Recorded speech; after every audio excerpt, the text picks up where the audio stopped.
তো হ্যালো বন্ধুরা, আজকে আমি ম্যাচের এই লাল টুকটুকে সাপটা দিয়ে 6টা বড় বড় সাপ খাবো। তো আমি প্রথম নাম্বার সাপটাকে খেয়ে ফেললাম। দেখি আরও সাপ পাই নাকি।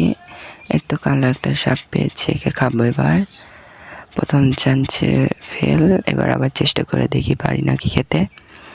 মনে হয় এবার পারবো। তো এই সাপটাকেও খেয়ে ফেললাম। ওখানে 5 গুণ খাবো, 5 গুণ খাবো। আবার এই সাপটাকে খাওয়ার চেষ্টা করবো। এই সাপটিকেও খেয়ে ফেললাম। তো আমার এর মধ্যে 4টা সাপ খাওয়া হয়ে গেছে।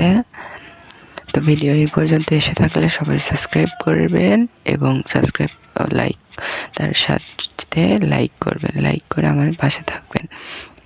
তো আমি 5 নম্বর সাপটাকে দেখি খাবো। দেখি হলুদ সাপটাকে পেঁয়াজ দেওয়া যায় নাকি। মনে হয় পেঁয়াজ দিতে পারবো। এই হলুদ সাপটাকে পেঁয়াজ দিয়ে দিলাম। এবার এই সাপটাকে খেলে আমার 5 নম্বর সাপটা খাওয়া শেষ। এই সাপটাকে পেঁয়াজ দিয়ে ছোটো করে ফেলবো। এই সাপটাকে আমি ছোটো করে ফেললাম।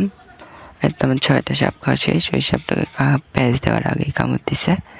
তো ভিডিও বেশি লম্বা হবে না, ভিডিও এই পর্যন্তই।